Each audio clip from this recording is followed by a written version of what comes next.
താമരശ്ശേരി ചുരത്തിലെ ഗതാഗത നിരോധനം തുടരുന്നു. മഴ ഒഴിഞ്ഞാൽ ഇന്നു മുതൽ ചെറിയ വാഹനങ്ങൾ കടത്തിവിടും. വലിയ വാഹനങ്ങൾ ഉടൻ ഇല്ല. കോഴിക്കോട് കളക്ടർ താമരശ്ശേരി ചുരം സന്ദർശിക്കും. കുറ്റ്യാടി ചുരത്തിലൂടെ ഗതാഗതം സാധാരണ നിലയിലാക്കും. പക്രം തളത്തിന് സമീപം ഇന്നലെയും മണ്ണിടിഞ്ഞു.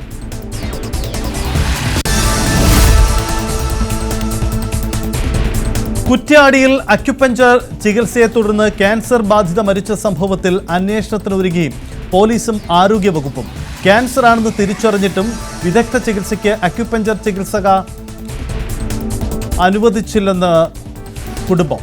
രോഗം കലശലായിട്ടും വെള്ളവും അത്തിപ്പഴവും മാത്രം നൽകി. പഴുപ്പ് പൊട്ടി ഒലിച്ചത് രോഗശമനത്തിന്റെ സൂചനയാണെന്ന് പറഞ്ഞു ഫലിപ്പിച്ചെന്നും കുടുംബത്തിന്റെ വെളിപ്പെടുത്തൽ.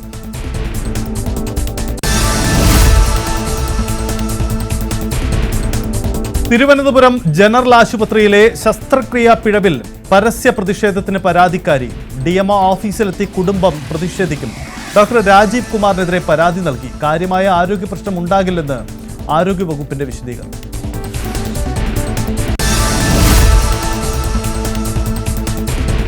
ഓണത്തിന് മലയാളിക്ക് സിനിമാ വിരുന്ന്. ഹൃദയപൂർവ്വത്തിനും ലോകയ്ക്കും ആദ്യ ദിനം നിറഞ്ഞ തിയേറ്റർ. ഫഹദ് ഫാസിലിന്റെ ഓടും കുതിര ചാടും കുതിര ഇന്ന് പ്രദർശനത്തിനെത്തും.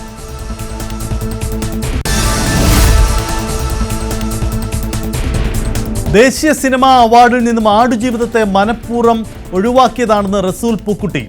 ജൂറിക്കെതിരെ പൊട്ടിത്തെറിച്ച് പ്രതികരണം ന്യൂസ് 18നോട്. കാരണം രാഷ്ട്രീയം. കേരള സ്റ്റോറി മികച്ച ചിത്രമായ ജൂറിക്ക് തോന്നിക്കാണുമെന്നും റസൂൽ